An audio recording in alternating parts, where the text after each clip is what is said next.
Bonjour, nous sommes ici pour parler aujourd'hui de la notion d'archétype. Toujours dans le cadre du projet Ariane Diez, qui est un projet qui est destiné à l'enseignement de la création artistique dans les milieux scolaires. Cette conférence, cette vidéo, pardon, ce cours, appelez ça comme vous préférez, en ligne, fait partie d'un groupe de cours qui propose une vision de la création qui réunit l'écriture, on va dire, symbolique des partitions avec le monde phénoménique des sons qu'aujourd'hui on trouve beaucoup dans ce qu'on appelle la musique faite à l'ordinateur. Et comme toutes les vidéos que je vous propose, et qui en tout cas Ariane Diez vous propose, étant donné qu'elles sont morcelées et qu'elles sont quelque part saucissonnées par le format même de la vidéo, il faut faire un petit effort de connexion cognitive dans votre esprit pour relayer des informations que je dis dans une vidéo dans une autre vidéo. Il se peut parfois, et je me l'autorise, que je reprenne des images d'une vidéo à l'autre parce que ça s'appelle du renfort pédagogique, c'est-à-dire je ne m'interdis pas de montrer une image seulement dans une vidéo. Et beaucoup d'images sont créées par moi-même, d'autres sont prises dans le net, donc ce sont des images libres de droit. Ceux qui se revoient disent « Ah, t'as pris mon image », j'ai envie de dire, il ne fallait pas la mettre sur Facebook, du moment que des images sont gratuites. Du coup, je m'adresse, vous allez voir, à des musiciens que j'aime bien. Je me suis permis de prendre des images qui leur appartiennent et je les citerai bien entendu. Donc, aujourd'hui, nous allons travailler autour de la notion des archétypes. C'est une notion fondamentale. On va voir pourquoi. Et surtout qui devient pour nous fondamentale quand on s'adresse aux jeunes aujourd'hui. Toujours dans l'esprit et dans le souci de transmettre aux autres, jeunes ou moins jeunes qu'ils soient, quelque chose de consistant et de ne pas banaliser ce qu'on transmet. Nous sommes en 2017. Personnellement, je suis dans ma 46e année de vie. Et j'ai vu énormément, j'ai assisté à énormément de colloques, de partage d'informations, de formes de communication. Et moi, je peux me permettre, à l'âge que j'ai, de faire un constat qui est celui de dire que parfois, quand on parle de métissage ou d'hybridation, malheureusement, c'est souvent pas le cas, et souvent c'est de la confusion. Et du coup, on prend le prétexte, ou on prend, on va dire, le populisme de dire ah, j'ai métissé deux genres musicaux différents, ou j'ai métissé des idées, ou j'ai hybridé des idées. En fait, non, beaucoup de gens font de la grande confusion, et la confusion, malheureusement, ne rend hommage à personne. Et donc, je vous dis ça parce que la notion d'archétype permet justement de métisser les genres, permet de métisser les esthétiques sans faire de la confusion. On verra, ça s'appelle l'épaississement des archétypes, on le verra dans un instant. Je viens d'une génération, comme beaucoup de ceux qui regardent pour le moment ces vidéos, qui a été formée à la création à travers le crayon et le papier, c'est-à-dire de façon pas seulement analogique, mais faite à la main. C'est-à-dire qu'il fallait écrire des notes sur du papier, éventuellement le vérifier pour ceux qui n'ont pas un oreille interne développée au clavier, et après les proposer à un ensemble de musiciens. Et l'ensemble de musiciens, ils répètent la pièce, la chaîne production musicale qui passe par la création sur papier, la livraison des partitions en ensemble, les répétitions et la restitution en concert, on la gère depuis des siècles. On n'a pas besoin de Ariane Diez pour ça. On sait faire ça. Le problème se pose quand on passe d'une génération qui a ce type d'outils, particulièrement sédimenté, qui survit à n'importe quel virus Internet. Et du coup, qui survit. C'est pour ça que les archives numérisent les choses pour les rendre publiques, mais maintient les formats papier. Et quand on passe à des outils comme celle-ci, certains sont terriblement datés, désolé des images que je trouve sur Internet ne sont datées. Ok, donc à des outils que, justement, certaines sont relativement récentes, certains déjà datés, mais que pose un problème. C'est que entre ce support et ce support, il y a des siècles de distance, mais ce support est pérennisable, en tout cas perdure vachement bien, et celui-ci, il meurt très vite. On sait faire des répétitions de musique instrumentale, de chambre, soliste pour orchestre depuis des siècles. Et quand on fait des répétitions, ça c'est les quatuors Tana, donc je m'adressais à eux quand je disais que j'ai piqué des images. Donc les quatuors Tana qui jouent de la musique en lisant les partitions sur des tablettes et en jouant de façon amplifiée avec du traitement du son, ou quand ils jouent même directement sur des tablettes. Ou alors quand c'est des jeunes qui n'ont pas d'instrument mais qui jouent sur des tablettes, là on est face à un problème, non pas un problème, la problématique de qu'est-ce qu'un archétype. À un tel point que, comme je vous ai dit il y a un instant, des partitions sédimentées depuis des siècles, ça c'est la numérisation du Dies Irae et du Requiem de Mozart. Mozart, quand il est mort, il ne savait même pas que quelqu'un aurait fini le Requiem, un, parce que c'est une pièce inachevée, deux, il ne savait pas qu'on aurait sauvé cette pièce. Rarement on sauve les pièces inachevées, totalement inachevées, comme le Requiem notamment. Et trois, rarement on les numérise pour les propager dans des bibliothèques. Là on voit même d'où était le logo de la bibliothèque dans laquelle cette copie est sauvegardée. Hein. Et en tout cas, ce que je veux dire, c'est que sur des partitions papier, on a su les sédimenter, les sauver, les archiver, les propager, les répéter. Et quand on fait des pièces de création qui font appel à de l'informatique, il se peut que ce que vous voyez ici, c'est un logiciel qui est déjà disparu. Hein, peut-être que c'est déjà le cas. C'est-à-dire, on a un vrai problème de passation d'informations. D'où il y a deux problèmes, en tout cas pour les musiciens. Si je suis saxophoniste, hein, et je joue un saxophone, j'ai minimum entre 10 et 15 ans de pratique instrumentale qui ne s'efface pas si je change de saxophone. Si mon saxophone se casse, j'achète un nouveau saxophone qui a le même comportement idiomatique du premier, du coup je m'y retrouve. Quand j'imprime des partitions, je sais m'y retrouver, je prends une nouvelle partition sur papier, je sais comment m'y apporter, mais quand je me confronte à des partitions nouvelles qui parfois n'existent que en temps réel avec une notation qui apparaît et qui disparaît la fois d'après, et voire même que la façon dont je joue mon son est traitée par une machine et que la fois d'après ce sera différent, là il se pose un problème. Et si moi, saxophoniste, on me dit de jouer sans saxophone, mais directement à travers des outils numériques, le problème est majeur. D'où quelque chose que le projet Ariane Diez essaye, hein, je dis bien essaye, de combler ce vide immense, donc peut-être que nous sommes un petit morceau à l'intérieur de ce vide, pour connecter toute la pratique instrumentale des classes de composition qui sont sédimentées depuis des décennies, voire des siècles, et cette pratique de musique mixte ou purement acousmatique ou électronique, qui existe depuis quelques décennies et qui se demande de se réunissent bien sûr dans ce qu'on appelle la musique contemporaine, qui est vraiment pas la plus gracieuse, hein, qui est encore la moins adaptée parfois à l'enseignement. On n'a jamais composé de la musique contemporaine facile à jouer, jamais. Ça, c'est un autre chose que je me permets de dire. Pourquoi, quand on écrit de la musique contemporaine, elle est toujours extrêmement difficile à jouer? Pourquoi? Ça, j'ai jamais compris. Pour moi, c'est toujours révélateur d'un manque d'idées. Mais ça, c'est mon problème et pas le vôtre. En tous les cas, tout ça pour vous dire que du coup, ça se pose la notion de archétype. Mais pour parler de l'archétype, il faut parler d'abord du type. Qu'est-ce qu'un type? Type vient de typos, qui veut dire empreinte ou modèle dans lequel les autres se reconnaissent. Quand on dit un modèle caucasien, ou un modèle un type caucasien, un type malgache, hein, ça veut dire qu'on se réfère à une série de propriétés, un type asiatique. Ça ne veut pas dire que tous les asiatiques sont identiques. Ça veut dire qu'ils ont des caractéristiques morphologiques du visage ou du corps, hein, le type italien du Nord ou le type italien du Sud. Ça veut dire qu'on a des caractéristiques morphologiques qu'on retrouve. Hein.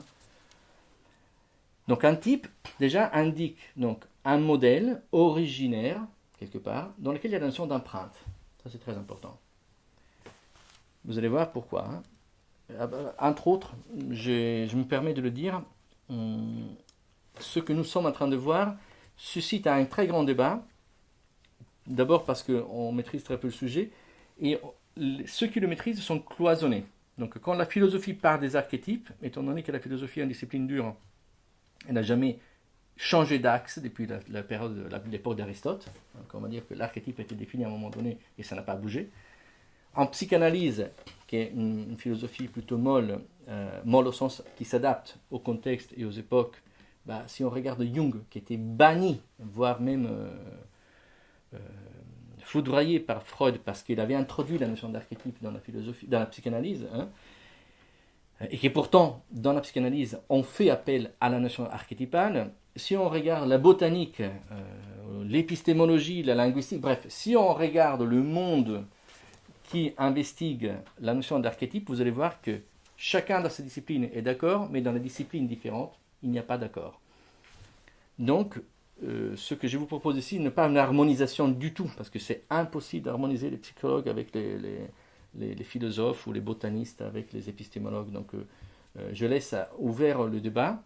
Simplement, en tout cas, comment en musique on peut envisager la notion d'archétype. Donc, le type est une empreinte, est un modèle qui groupe un certain nombre de propriétés inhérentes à un groupe d'éléments. Okay. Et j'oublie de dire une chose fondamentale, un type est aussi un groupe d'éléments qui ont les mêmes caractéristiques sur lesquels on peut appliquer les mêmes fonctions. Hein, d'où la typographie. C'est quelque chose de très connu. La typographie, c'est quelque chose dans lequel je peux appliquer à un ensemble homogène d'éléments la même fonction. Par exemple, le mettre en italique, le mettre en souligné, changer la taille de la police, et ainsi de suite. Okay. La typographie est typiquement... Là, ça va devenir une tautologie récurrente. La typographie est quelque chose qui se répond beaucoup, pour ne pas dire typiquement. Le prototype. Quand on est dans la création, on a tendance à faire des prototypes. Le prototype est un nouveau type, c'est ça qui nous intéresse. Hein. Donc, dans le mot originaire, souvent, il y a l'étymologie origine, mais est-ce que c'est l'origine est depuis l'origine des temps, ou est-ce que l'origine a lieu à un moment donné? Alors, on verra que ce que je vous propose, elle a bien lieu à un moment donné. Et donc, le prototype est ce moment donné où le phénomène qui définit à un moment donné. Donc, le prototype est un type qui a plusieurs caractéristiques quand même. Quelque part, il est bancal, c'est-à-dire fragile. C'est quelque chose de pas encore sédimenté. Donc, quand on fait de la musique avec l'ordinateur, étant donné que les ordinateurs changent à peu près tous les 3 ans, les systèmes d'exploitation sont différents, les logiciels ont une vie de péremption qui est proche de celle de yaourt. Et donc, du coup, quand on fait une pièce, on fait une création sur un logiciel, on doit assumer, quoi qu'on fasse, que c'est prototypal. Et que ça vous plaise ou pas, tandis que l'enseignement de la culture musicale est sédimenté par rapport à des siècles, parce qu'on a fait des traités, on a fait de la musicologie renouvelle de traités, on a une musicologie philologique, on a une musicologie morphologique, on a la musicologie génétique qui arrive même à la genèse de l'œuvre. Malgré ça, alors du coup, tout ce qui est musique écrite sur papier, donc tout ce qui est apprentissage de l'histoire de la musique, du solfège, de l'analyse, est très sédimenté. Dès qu'on touche des ordinateurs, on est dans le prototype. Donc pour ceux qui ont envie de travailler avec Ariane Dièse, soit vous acceptez qu'à partir de quand vous travaillez avec des machines, vous êtes dans le prototypal, soit il vaut mieux que vous fassiez quelque chose d'autre. Le stéréotype, c'est quand le prototype ou les prototypes au pluriel ont été suffisamment validés et convalidés afin de le reproduire de façon stable. Hein. C'est le cas des voitures. Le prototype de la voiture électrique, je crois qu'elle faisait quelques kilomètres et allait relativement lentement. Et aujourd'hui, on fait des voitures électriques qui sont relativement comparables aux voitures à essence ou au diesel. Et les archétypes, on va voir justement, je ne le dis pas maintenant parce que c'est l'objet de cette présentation. Alors, je vais faire un peu le provocateur, c'est quelque chose qu'on me reproche beaucoup, mais j'aime parce que dans la provocation, ça veut dire provoquer quelque chose, ça veut dire appeler, la provocation comme vocare, ça veut dire appeler quelque chose chez l'autre. Et je suis pour, hein, c'est comme les prototypes, c'est quelque chose de nouveau, la provocation c'est je vous appelle à nouveau vers une réflexion. Donc, la Vénus de Milo, hein, qui est au Louvre, a été oubliée. On a décidé de la mettre au Louvre, mais ceux qui l'ont faite, ils ne savaient pas du tout quelle serait la fin de cette sculpture. On imagine qu'elle avait les bras, on la trouve comme ça. C'est devenu le symbole du féminin. D'abord, on l'appelle la Vénus, et c'est devenu même le symbole des seins féminins. Hein. Donc, pour voir à quel point on a fait de cette sculpture une icône de la femme. Mais je vous dis bien, a été retrouvée dans un champ. Quand je dis abandonné, ça veut dire que quelqu'un d'autre a décidé de la laisser dans un champ. Aujourd'hui, personne ne pourrait même s'approcher sans que les alarmes sonnent. Okay, le Laocoon, le groupe du Laocoon, les deux, datent à peu près à la même époque. On est autour, de façon, je sais qu'il y aura sûrement quelques philologues qui nous regardent, on est autour du 1er siècle avant Jésus. Okay, donc à peu près à 21 siècles d'aujourd'hui, au pifomètre. Okay, le groupe du Laocoon, c'est une seule pièce en marbre sculpté, c'est un seul bloc de marbre sculpté. On attribue 3 origines, on attribue à 3 sculpteurs la paternité, là aussi on s'en fout, en tout cas moi je m'en fous parce que ce n'est pas le propos. Mais le groupe du Laocoon fait preuve d'une incroyable maîtrise de la sculpture du marbre. C'est-à-dire, pour ceux qui ont la chance d'aller au musée Vatican, dans les transports, ça on l'a sauvé. Autant la Vénus de Milo, on l'a laissé dans un champ, autant à un moment donné, ils ont décidé de sauver les groupes du Laocoon. Aujourd'hui, on les met sur le même niveau d'icône potentielle. Sachez que le bras du Laocoon, il s'est cassé dans les transports, et que pendant la Renaissance italienne, donc 15e siècle, 16e siècle, on demande à Michel-Ange, qui était le plus grand sculpteur vivant à Florence, ou à Rome, si vous voulez, en tout cas en Italie, de le réparer. Donc, grosso modo, de sculpter le bras manquant, parce qu'on avait le doute, est-ce que le bras est plié sur lui-même ou vers le haut. Parce que ça représente les deux fils avec le père. Il y a un serpent de mer, vous voyez là, un serpent qui est en train de sortir de l'océan et qui tue le père et les deux enfants. Et donc la scène du Laocoon, c'est là où le père se bat pour sauver ses enfants. Je vous invite à regarder la maîtrise du serpent. C'est un seul bloc de marbre. C'est-à-dire, si on fait un coup qui est raté, la pièce tombe. On demande à Michel-Ange de le réparer. Et Michel-Ange dit non, c'est tellement parfait que moi je suis personne, même si je suis le plus grand sculpteur, je fais le David, j'ai fait la Pitié, ou les Pitiés, les Pietas sont des sculptures où Jésus est dans les bras de Marie une fois qu'il est mort. Donc il y en a 3, c'est pour ça qu'on dit les Pitiés. Parce qu'en français, tu me fais pitié, ça dit autre chose. Et qu'est-ce qui se passe? Il se passe quelque chose. Après, ça c'est un Saint Paul qui date à peu près du 4e siècle après Jésus. Donc 5 siècles après ceci ou cela. Alors là, j'ai fait le provocateur. Il s'est passé quelque chose. En termes de facture artisanat, il s'est passé quelque chose. Parce que on peut me dire tout ce qu'on. La version historique standard, je dis bien standard, c'est un peu comme la vision, certaines visions apodyptiques et qui ont une vision dogmatique. Depuis l'arrivée de Jésus, donc de la chrétienté, on a eu une vision symbolisée de la sculpture parce qu'on s'est consacré plus à l'image, on va dire, divine de Saint Paul que à la sculpture elle-même. Je vous jure que je n'y crois pas seulement, même pas une seconde, pour plein de raisons. Un, c'est qu'en termes de... Alors, en quoi les symboles... Alors, si c'est vrai, pourquoi on arrive au baroque? Je ne vois pas pourquoi cette vision symboliste, on pourrait dire, qui est proche d'une vision protestante dans laquelle on ne doit pas avoir des images pour rester consacré à l'illumination divine. Pourquoi elle n'est pas restée constante? Pourquoi elle a subi des évolutions de facture? Pourquoi du coup, pendant la Renaissance et le baroque, on est revenu à des techniques proches de l'époque helléniste? Première question. 2, je n'y crois pas une seconde parce que on a perdu quelque chose qui s'appelle l'artisanat. On a perdu des techniques et qu'il a fallu des générations pour les obtenir. Pourquoi cette provocation? Parce que ceci est typiquement le commentaire qui est propagé par les musiciens quand ils écoutent des pièces produites à l'ordinateur. Quand un pianiste qui joue l'opus 111 de Beethoven ou la sonate en si mineur de Liszt et qui s'y retrouve à peu près par là, il écoute une pièce qui a des propriétés comme celle-ci, il dit « Ah, là, c'est autre chose. Encore plus, il n'y a pas de piano, mais il n'y a que des sons. » Les musiciens sont impitoyables. Ce n'est pas de la musique, ça ne me concerne pas, c'est du n'importe quoi, c'est du grand n'importe quoi, comme disent parfois les Français.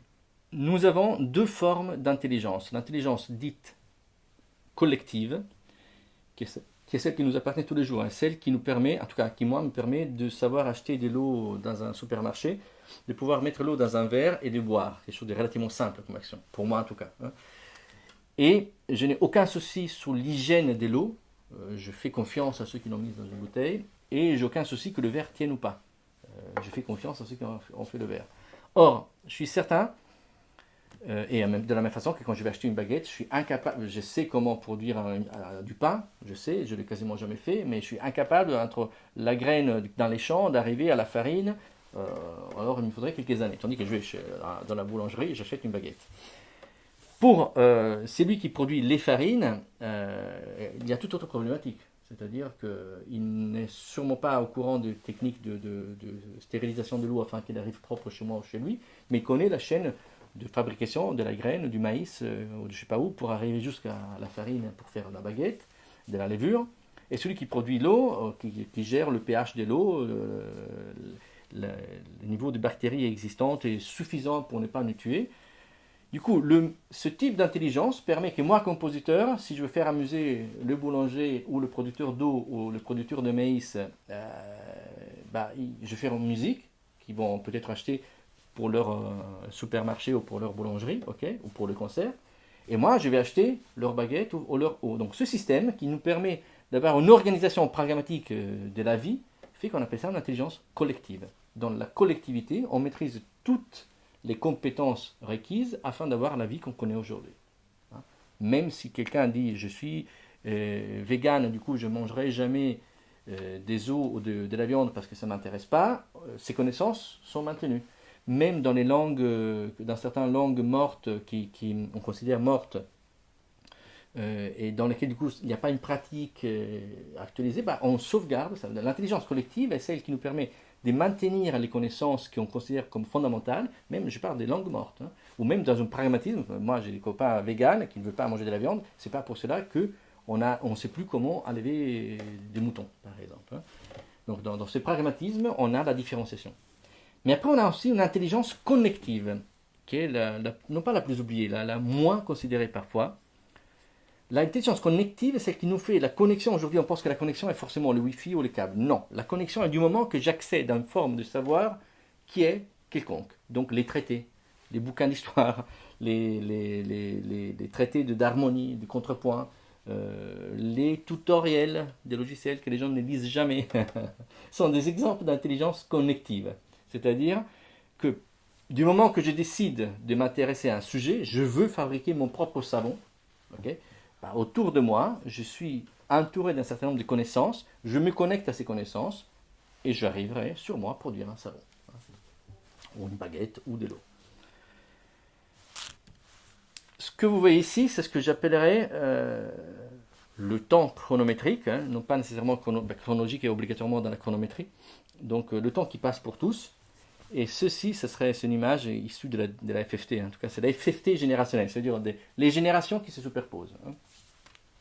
Bon, c'est un peu mal fait, on va dire, mais en tout cas on va dire que moi je suis dans cette génération-là, qui est connectée à celle de mes parents, et qui est connectée à celle de mes enfants. Parfois il y a des générations plus rapprochées dans lesquelles les enfants peuvent être connectés aux parents et aux grands-parents, et voire aux arrière-grands-parents ensemble. C'est ce qu'on appelle donc les fenêtres générationnelles, dans lesquelles, dans des cas normaux, j'insiste bien dans la norme, okay, donc sauf catastrophe et sauf tragédie, la catastrophe est une forme de tragédie bien sûr, on est connecté par cette proximité des générations. Généralement, dans une norme, les grands-parents voient leurs petits-fils et vice-versa. Et c'est normal que les grands-parents meurent, okay, avant les petits-fils. C'est ce qu'on appelle quelque chose de normal, c'est-à-dire que c'est répandu. Les artistes appartiennent à cette double intelligence collective et connective et ils sont dans cette ligne du temps générationnelle. Okay? Les artistes, quand ils font de la création, ils font, en tout cas le souhait de chaque artiste, qui n'est pas un artisan. Dans une autre vidéo, je vous ai dit que la différence entre artisan, je la répète, un artisan est quelqu'un qui maîtrise de façon même magistrale parfois une technique donnée ou des techniques données. Et donc, il produit de façon efficace un objet donné ou un phénomène donné. Et dans lesquels l'artisan peut ne pas se soucier de l'expressivité de l'objet. Un artisan qui produit un violon, donc un luthier, il est en train de le faire avec tous les critères d'une époque, avec toutes les connaissances de l'époque d'aujourd'hui, etc., etc. Et ce ne sera pas à lui de le mettre en vibration comme il fera le violoniste. L'artiste a l'obligation de viser l'expressivité. C'est-à-dire a l'obligation de peut-être faire des fausses notes même, peut-être d'être plus imprécis qu'un artisan serait, okay, mais vise à l'expressivité. Dans le cadre de la création, il est clair, pour moi, que tout artiste vise le prototypage. Pourquoi ? Parce que, quelle est la différence ? Parce que dans le prototypage, donc comme je disais tout à l'heure, des nouveaux modèles, de nouvelles propositions, parce que autrement, si on dit à quelqu'un tu es un artisan de la musique, je ne sais pas qui parmi vous se reconnaîtrait d'être un artisan de la musique. Moi, si on me dit ça, je me tue. C'est-à-dire, il y a une forme non pas de prétention, mais une forme d'ambition d'apporter quelque chose d'original. Dans l'originalité, on l'a vu tout à l'heure, dans le type, dans le typos, l'origine et l'empreinte. Et mon empreinte est différente que la tienne, que la tienne, que la tienne. Donc, obligatoirement, si j'ai cette ambition d'amener quelque chose de nouveau, qui est vu par moi, même si c'est tout proche de ce que tu vois toi, hein, ou vous, bien sûr, il y a la volonté de faire quelque chose de nouveau. Autrement, pourquoi le faire? Si c'était ne gagne pas, ça deviendrait de l'artisanat artistique, ok, et qui ferait des frissons à beaucoup d'artistes. Donc, on produit des prototypes. Comme je dis tout à l'heure, des prototypes sont non pas encore des modèles, sont des objets pas encore sédimentés, qui sont non filtrés parfois par l'histoire, chose qu'on devrait faire plus souvent aujourd'hui, je trouve. On sauve beaucoup trop de choses. Et qui ont certaines caractéristiques, en tout cas nouvelles. Mais qu'est-ce qui se passe quand, dans cette fenêtre génération, quand Beethoven fait l'opus 11, la sonate opus 11, il nous dit que c'est une sonate. C'est lui qui l'appelle sonate, donc on lui croit. C'est lui qui a fait le monument des sonates, avec toutes les sonates qu'il a écrites, et que dans plusieurs sonates, il a redéfini la forme sonate elle-même, et que du coup, on s'est dit, voilà, ça c'est une sonate, on lui croit. Alors, si on regarde de facto, il y a peu d'éléments pour définir que c'est une sonate. Surtout si on regarde l'exposition du thème, du premier mouvement après l'introduction, monodique, sans accompagnement, et qui est plus proche d'un sujet de fugue que d'un thème accompagné. Donc, si Beethoven dit que c'est une sonate, on lui croit. Okay, donc, qu'est-ce qui se passe quand l'opus 11 rentre dans l'intelligence collective et connective? Et donc, il rentre dans l'enseignement. Et là, à Rien Dièse, on est exactement dans ça. Qu'est-ce qui se passe quand on produit quelque chose? Aujourd'hui, on a une vitesse de communication entre le phénomène produit et la restitution du public qui est extrêmement rapide. Hein, tandis qu'avant, il fallait passer par quelques décennies d'intervalle. Aujourd'hui, elle est extrêmement rapide par les moyens de communication dont on disposons. Du coup, il se passe que peut-être 6 mois, je suis dans cette génération et je dis, j'ai produit un prototype, peut-être c'est vrai pour moi, mais que pour la collectivité, il va dire, Boni, non, regarde que tu es en train de faire un archétype. Mais c'est quoi? Mais non, c'est ma nouvelle pièce. On n'a jamais entendu un violon avec de l'électronique. Hein.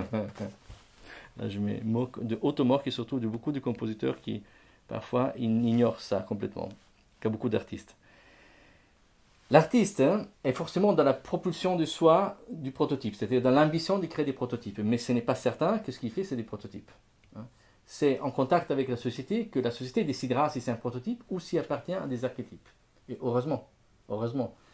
Donc, qu'est-ce qu'un archétype? Fondamentalement, un archétype est un modèle généralisable à partir de plusieurs prototypes qui ont été produits. Bon, parfois, ça s'est produit dans un laps de temps très court. Encore une fois, ça dépend des moyens de communication. Parfois, il a fallu des décennies pour le faire. Et qu'est-ce qui se passe après? Quand l'archétype rentre dans la société, et de façon consciente, c'est là qu'on peut produire des stéréotypes. Alors, non pas dans les musiques pop. Les musiques pop ont les mêmes droits et je dirais dignité d'existence que certaines musiques dites savantes qui ont beaucoup moins, à mon avis, de dignité en termes de façon de se renouveler. Mais dans la musique commerciale, il est clair qu'on est dans le stéréotypage. Donc dans les musiques pop, on n'est pas nécessairement dans le stéréotype, pas nécessairement, parfois oui, notamment si les formes sont établies, et les harmonies sont établies aussi parfois, et la rythmique parfois est établie, mais il n'y a pas que ça. Mais dans la musique dite commerciale, c'est qu'il doit se vendre, on est clairement dans le stéréotype. Il est clair que si je vais boire de l'eau expérimentale parce que je cherche à boire de l'eau particulière, je ne vais pas au supermarché. Parce que je suis dans un domaine de recherche particulière. Si je vais au supermarché, je suis clairement dans le stéréotype. Donc tout ce qui est de l'ordre du commercial est de l'ordre du stéréotype. Et c'est là une des grandes différences entre la musique qu'on appelle pop, donc on dit elle est commerciale. Non, la musique qui se vend bien n'est pas nécessairement commerciale. La musique commerciale doit se vendre bien. Parfois, il y a de la musique d'art qui se vend bien et n'est pas nécessairement commerciale. La chose qui est intéressante est la suivante, c'est que les archétypes peuvent s'épaissir. C'est-à-dire que quand un artiste il dit mais pourtant je vous fais un prototype même s'il obéit à un archétype, même s'il appartient déjà à un archétype, ça veut dire qu'il propose une nouvelle pièce, quelque chose de nouveau, qui appartient à certains critères de lecture du passé, mais qui a épaissi ces critères de lecture du passé. Je vous donne un exemple. Il y en a beaucoup dans l'histoire de la musique, mais déjà, pour comprendre, quand je dis ça rentre dans un archétype, et là c'est une critique constructive face au problème des musiques de création. Il faut envisager parfois un archétype comme c'était une parabole pour capter des antennes qui viennent, des antennes radio, la parabole pour la télé. Hein. Il y a un axe, ok, et il y a une forme de spectre autour de cet axe. Quand un artiste est complètement... Imaginons que ça, c'est la réception de l'œuvre d'art de la part de la société. Donc, c'est l'ensemble des archétypes, des classes de repères. Dans d'autres vidéos, je vous ai parlé des classes de repères, okay, de systèmes corporo-centrés. Donc, imaginez que chacun est comme une forme de parabole. C'est un exemple que je prends pour vous parler du désaxement. Donc, j'ai un axe quelconque autour duquel il se déploie un spectre de possibilités d'interprétation. Okay, que je sois philosophe, j'ai un axe comme ça. Je suis psychologue, j'ai un axe comme ça. Je suis mathématicien, j'ai un axe comme ça. Je suis théologue, j'ai un axe comme ça. Okay, du moment que je songe et je suis en train de sonder la société, d'étudier la société et le monde, je suis obligatoirement dans un spectre. Autrement, je suis un idiot, donc je suis dans ma idiosphère. Je suis enfermé sur moi-même. L'idiot, c'est quelqu'un de renfermé sur lui-même. Et automatiquement, je ne suis pas en train de connaître le monde, mais de faire autre chose. Donc, quand une œuvre d'art tombe à côté d'un spectre, on a deux hypothèses, pas trois. Un, je n'ai pas les classes de repères nécessaires pour la recevoir. Donc, si je tombe, je donne un exemple extrême, mais que j'ai vécu quand même. Alors, moi, je suis allé une fois écouter un opéra traditionnel chinois. Je ne maîtrise pas le chinois. Je ne comprends pas du tout, mis à part deux mots. Je ne maîtrise pas l'histoire de la Chine et je maîtrise encore moins certaines références de la mythologie chinoise. Donc, je suis voir un opéra chinois, je me suis, mis à part les premiers 10 minutes où j'étais face à un phénomène ésotique et dont il y a le bête ésotisme que j'ai vécu, c'est-à-dire je me suis senti un peu bête, un peu idiot, parce que quelque part je suis tombé vraiment, ou alors cet opéra est tombé à côté de moi, tandis que dans la salle il y avait beaucoup d'intellectuels et d'artistes chinois qui ont non pas seulement adoré, mais apprécié l'interprétation de cet opéra. De la même façon, je vous donne un exemple plus italo-français, quand je fais des musiques, des concerts dites de musique de recherche, ok, j'appelle des amis qui écoutent tout autre genre musical, ils disent, bah Bonnie, ta musique, je ne comprends pas. Là, ça veut dire quoi? Ça veut dire que pour certains amis à moi, intellectuels, c'est de la bonne musique, bien faite, etc. Pour d'autres, ça tombe à côté. Donc ça, c'est le premier cas. C'est-à-dire que l'objet proposé, le prototype proposé, ne rentre pas dans les classes de repères. Alors, si c'est à cause de l'exotisme, il n'y a pas beaucoup de problèmes. Aujourd'hui, je crois que par une des causes, une des raisons, donc je ne sais pas si c'est grâce ou contre la mondialisation, mais c'est qu'aujourd'hui, effectivement, l'accès à la culture est tellement possible que, a priori, c'est extrêmement difficile de tomber à côté. Ça veut dire que vraiment, on est déconnecté. Je parle au monde de ceux qui étudient. Bien sûr, pour ceux qui n'ont pas la chance ou la volonté d'étudier, plein de choses peuvent tomber à côté. Mais pour ceux qui sont dans l'étude, et notamment dans l'étude des arts, pour qu'un objet tombe vraiment à côté de ces classes de repères, c'est un peu inquiétant. Je pense que c'est plutôt la deuxième hypothèse, c'est-à-dire que les classes de repères, peut-être, elles sont un peu serrées. Serrées veut dire qu'elles sont un peu obtus, elles ne sont pas très, très, très ouvertes.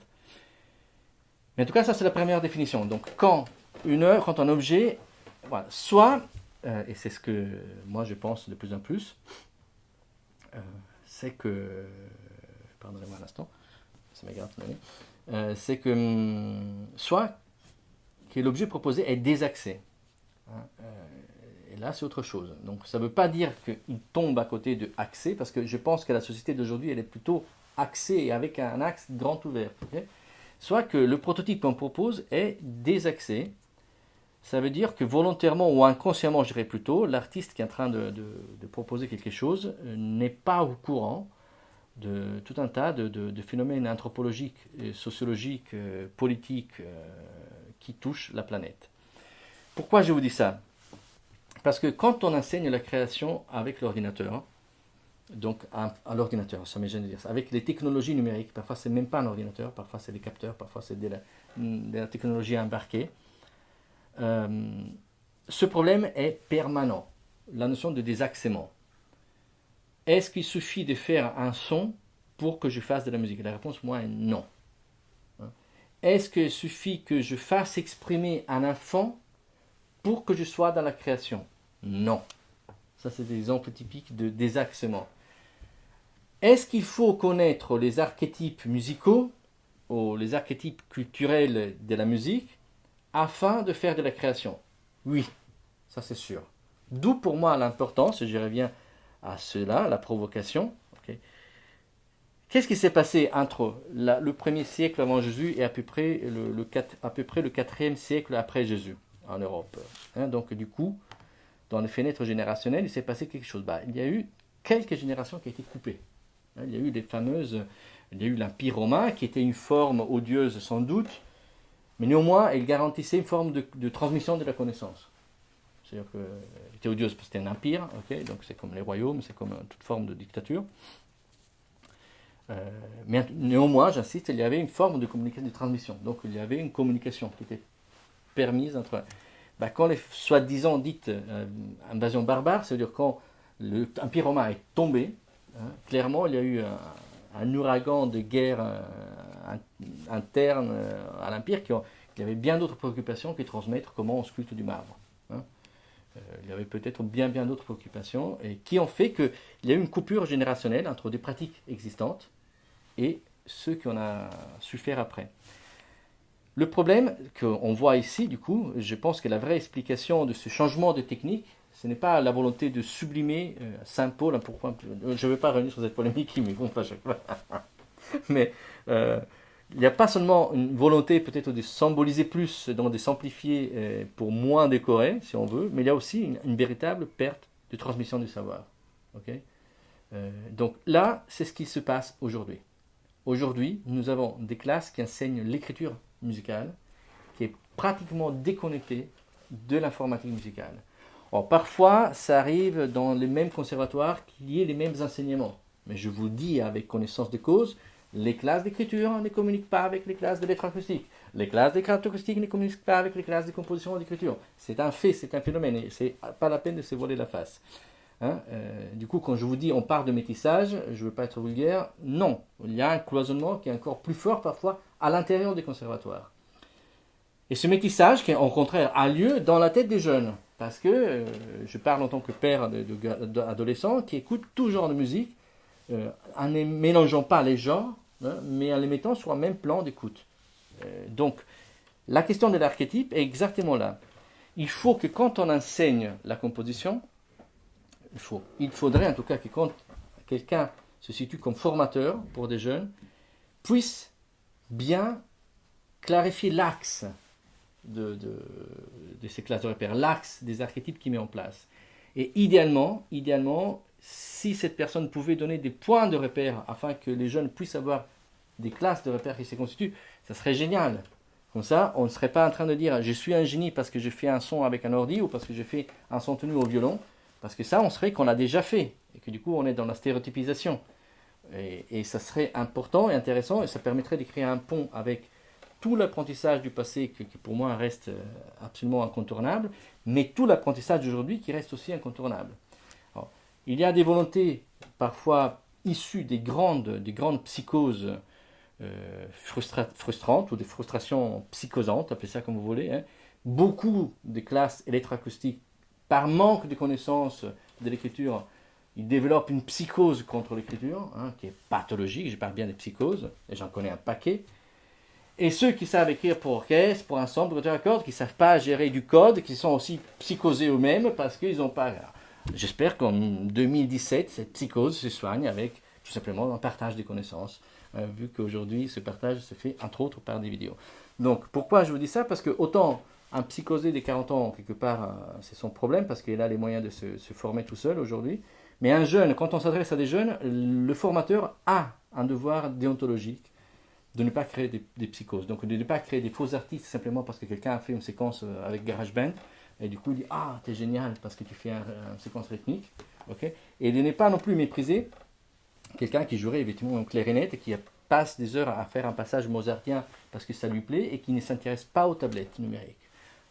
Donc le problème de la création devient un problème quand il est cloisonné, quand il est ghettoisé, quand il est formaté au stéréotype sans savoir que c'est un stéréotype. Du coup, la volonté du cours d'aujourd'hui était celle de vous proposer un modèle dans lequel, je ne vous ai pas donné l'exemple, donc je vous donne l'exemple, de la forme sonate. Si je suis tout à l'heure dans une autre vidéo, j'ai parlé du fait qu'il y a un système qui produit des esthétiques et qui produit des styles. Okay, mais on n'a pas parlé des objets qui sont produits, ou voire même des modèles qui sont produits. Donc là, je me réfère à la vidéo qui était autour des musèmes. Et autour des... J'ai oublié, mais vous la retrouverez dans les autres vidéos. C'est-à-dire, prenons la forme sonate. La forme sonate, déjà, quand elle naît pour se différencier de la cantate. Déjà, historiquement, la sonate a un besoin d'exister en tant qu'œuvre musicale non chantée, mais jouée. Je trouve bien ça en français. Le français est génial parce qu'il dit jouer, comme en anglais to play, qui est proche de jouer. Et en italien, en fait, il y a suonare, hein, parce que sonner, on a en français, mais c'est pas pareil. En italien, giocare, c'est jouer, mais suonare, ça n'existe pas en français, c'est tout chez jouer sur vous, mais sonate vient de suonare, qui était italien. Hein. Donc la sonate se différencie de la cantate qui était chantée. Et donc c'est une pièce instrumentale, point. Si on prend à un moment donné les sonates scarlattiennes, donc période baroque, c'est des sonates dans un seul mouvement, bithématique. Donc thème A, répété 2 fois généralement, et thème B, répété souvent aussi 2 fois. Il y a des variations, il y a tout un tas de palettes de possibilités. Mais c'est ça un peu la forme sonate. Du coup, est-ce que la forme sonate de Scarlatti rentre dans l'archétype antécédent? Bah oui, c'est pour clavecin, ou pour clavier. Donc, ça rentre dans quelque chose qui ne se chante pas, se joue. Okay, la sonate classique, tripartie, éventuellement en 3 mouvements, pourquoi pas déjà. Donc déjà, il y a plus qu'un mouvement, mais en plus, le premier mouvement, il possède ce qu'on appelle la forme sonate. Ça veut dire qu'il a une répartition qui est un peu plus articulée, voire beaucoup plus articulée si on arrive chez Beethoven, pour ne pas... Bon, on reste dans la période classique, bien sûr, dans Beethoven classique. La forme sonate, du coup, s'amplifie, s'épaissit. Est-ce qu'il répond à la forme ancienne? Oui, ça se joue, parfait. Est-ce qu'il y a au moins 2 thèmes, A et B? Oui, il y en a parfois 3, 4, 5 parfois. Voilà. Est-ce qu'il y a au moins un mouvement? Oui, il y en a 2 ou 3 des mouvements, parfois 4. Parfait. C'est génial. Du coup, ça veut dire quoi? La forme sonate classique répond à 2 archétypes antécédents, mais ça a été épaissi. La sonate romantique. Alors là, on prend l'exemple de la sonate en si mineur de Liszt. Un seul mouvement, techniquement parlant. Mais à l'écoute, il y a au moins 3 mouvements. Dans certaines formes de segmentation, certains privilégient la fragmentation en 4 mouvements. Donc c'est une seule pièce qui fait à peu près 30 minutes, qui techniquement est en un seul mouvement. Il n'y a pas premier, deuxième, troisième mouvement, mais qu'à l'écoute, on aurait tendance à la segmenter en 3 mouvements, parfaitement identifiés. À l'intérieur, il y a, je ne sais pas combien de thèmes, c'est extrêmement difficile tellement c'est varié, auto-varié. Donc la sonate en si mineur de Liszt, est-ce qu'il répond? Oui, elle est jouée, donc elle peut se jouer. Parfait. Il y a au moins un thème, voilà. Après, si on arrive aux sonates de Berio, la sonate pour piano, en première, là évidemment c'est une question de sophistication. Donc est-ce qu'on sait la lire, un peu comme la sonate en si mineur de Liszt. Il y a ceux qui savent la lire, ceux qui ne savent pas la lire. Donc la sonate de Berio, est-ce qu'elle répond aux critères? Oui, la réponse est oui. D'ailleurs, c'est pour ça que Berio l'appelait sonate. Okay, ça veut dire quoi? Ça veut dire qu'on peut épaissir les archétypes. Alors, ça, c'est quelque chose que notre société apprécie particulièrement. Quand un artiste épaissit par son œuvre, ou des artistes épaississent par leurs œuvres des archétypes, c'est là que généralement on appelle, avec un jargon, le coup de génie, ou le génie. Pourquoi? Parce que quelque part, il est axé sur la parabole pour capter les phénomènes, les classes de repères, mais il est capable d'élargir cette parabole. C'est-à-dire, il est capable de nous faire voir quelque chose que nous n'avions pas nécessairement vu auparavant. Donc, l'intérêt de connaître ce que je viens de vous dire serait de pouvoir l'appliquer quand on enseigne la musique aux jeunes. Enseigner la musique aux jeunes nous renvoie à une déontologie de la transmission qui se base par leur apprendre ce qui est déjà existant, pas toute l'histoire de la musique, des échantillons, montrer que telle personne à tel moment a fait ça, telle autre personne dans tel autre genre a fait ceci, telle autre personne dans un autre continent a fait une chose similaire. Si on apprenait non pas l'exhaustivité de l'histoire, mais la complémentarité. Il suffit pas pour apprendre quelque chose, 2 ou 3 exemples. Donc, je pense qu'apprendre les archétypes, les stéréotypes existants et les prototypes, on ne peut pas les enseigner parce qu'ils se produisent. Aux jeunes, ça serait une belle façon de parler du métissage, du coup, parce que quand on épaissit quelque chose, on est en train de métisser obligatoirement. Et quand on enseigne les stéréotypes, généralement, on enseigne quelque chose qui marche déjà très bien, qu'on n'a pas besoin de faire semblant de métisser. On fait, quand une chose marche bien, très bien, et on a envie de le refaire, bah, on le refait. Il n'y a pas de mauvaise... Quand je prends de l'eau dans un supermarché d'une autre marque, je suis content si j'ai soif. Je suis pas, je veux ma marque particulière. Quelque part, quand on est dans la stéréotypisation, tout va très bien, parce que si c'est ce qu'on cherche. Et voilà, je m'arrête ici. Est-ce que vous avez des questions ?